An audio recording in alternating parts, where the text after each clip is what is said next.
In this video, we'll be going over product of array except self. So given integer array nums, return an array answer such that answer I is equal to the product of all the elements nums except for nums. So basically all of the other elements except for the elements that's currently at index I. So the product of any prefix or suffix of nums is guaranteed to fit in a 32-bit integer. You must write an algorithm that runs in O of n time and without using the division operator. So in our first example, we're given 1, 2, 3, 4. And we can see that in our first index, we want to find the products of all the other elements. So 2 times 3 times 4, we get 24. And in our second index, or on our first index, index 1 here, all of the other products, we get 1 times 3 times 4, which is equal to 12. And then for 3, we get 1 times 2 times 4, so we get 8.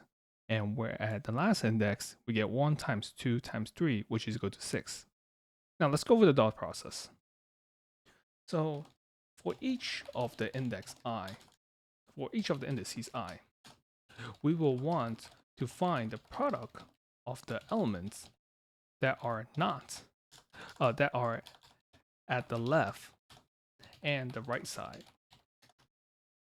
We can perform 2 scans on the input array. So one scan will be from left to right. This will allow us to find all of the products of elements on the left side of each index I. Then one scan will be from right to left. Then this will allow us to find the product of elements on the right side of each index I. Now let's go over the pseudocode. So we're going to create an array answer to keep track of the results. Then we're going to create a variable product to keep track of the product on the left side. So it'll be initially 1, initially with a value of 1. Now we're going to iterate through from left to right. We're going to iterate through from left to right and finding all the products of the elements on the left side of each index. So I'm going to iterate through the indices of the input array, denoted as I. So I'm going to set answer I to product. This is because we do not want to include the current elements in our current product, because we only want products on the left side of the current index. Then we're going to multiply product by the current elements.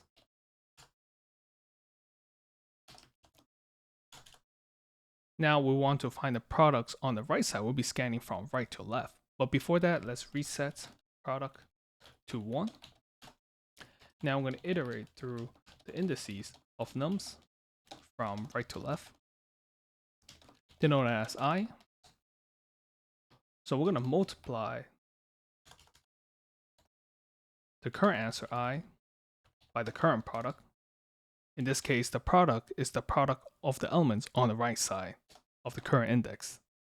Then we're going to multiply product by the current elements. Then we can return answer. Now let's go over the time and space complexity. For the time complexity, we got O of n, or 2n is still O of n, where n is the length of the input array.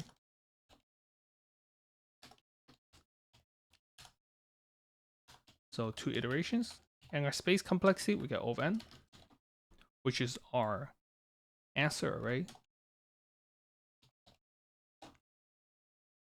Now let's go over the code. So we're going to create an array answer to keep track of the result. Then we're going to create a variable product to keep track of the product on the left side initially, and then later it will transit to the right side. We're going to iterate through the indices of the input array.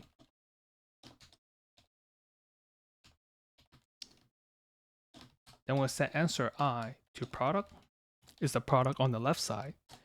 And then we're going to multiply product by the current elements, because we do not want to include the current elements inside the product, because we only want a product on the left side of the current index. So we multiply it after we set it at the current index of the answer.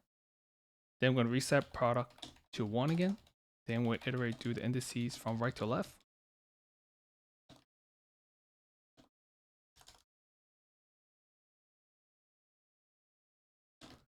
We're going to multiply answer I by the current product on the left side, or on the right side. And then we're going to multiply the product by the current elements. Then we can return the answer.